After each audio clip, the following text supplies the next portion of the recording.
Padahal cuma modal 100.000, pemuda 16 tahun nawarin ke sekolah laku 1 box, sekarang 1.200 box per hari. Ini baru perintis bukan pewaris. Wah mantap bener. Pertama, gula pasir putih yang khusus, cepat halus, masuk per plastik. Lalu air mentah 1 centong, diaduk muter pelan aja sampai merata. Kemudian masuk tepung ketan khusus, pakai 10 plastik, per plastik isi 500 gram, jadi total 5 kg. Lalu diaduk-aduk pelan sambil dicek kekentalannya sudah pas atau belum. Ini manual ya guys, jadi kalau sudah tercampur air itu ditambah lagi air sampai bener-bener encer, nggak bisa sembarangan, ada tekniknya juga. Ini adonan segini bisa jadi berapa box ini mas? Itu kalau yangko kurang lebih 30 box mas.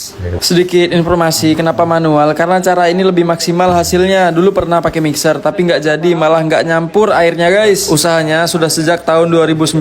Kenapa memilih usaha ini? Sebenarnya sederhana saja. Pemilik yang masih sekolah waktu itu menjual khusus untuk teman-temannya. Kebetulan ibunya memang sudah biasa membuat yangko setiap lebaran. Kakaknya sempat bekerja lalu berhenti dan bingung mau kerja apa. Dari situ mereka berdiskusi dan memutuskan mengembangkan usaha ini. Jadi deh hasilnya seperti ini, tingkat keencerannya sudah pas. Kemudian kita oles dulu mentega, dinampah biar nggak lengket, lalu dituang adonannya kira-kira segitu. Jadi untuk 1 dandang cukup untuk 2 loyang plastik. Dikukus dengan api besar selama 15 menit, karena kalau apinya kecil adonan akan bantet. Kalau ngomong soal gengsi, pasti ya namanya anak masih sekolah. Lihat teman-teman, ada yang uang jajannya banyak, ada yang suka ngegame, ada juga yang suka main. Lah ini kok malah jualan terus nawarin ke guru lagi. Jadi berusaha mati rasa aja, yang penting tidak merugikan orang. Untuk varian rasa itu diberi essence ya, ada yang rasa pandan sama strawberry. Terus yang putih itu original, untuk kulitnya aja. Sempat diremehkan, bilangnya gini, alah cuma yangko gitu kok dijual, wong di pasar-pasar banyak gitu katanya. Namun perkataan seperti itu justru bagus, menjadikan bahan bakar tambah semangat untuk membuktikan hasilnya. Memang bukan untuk sekarang, tapi untuk 5 tahun, 10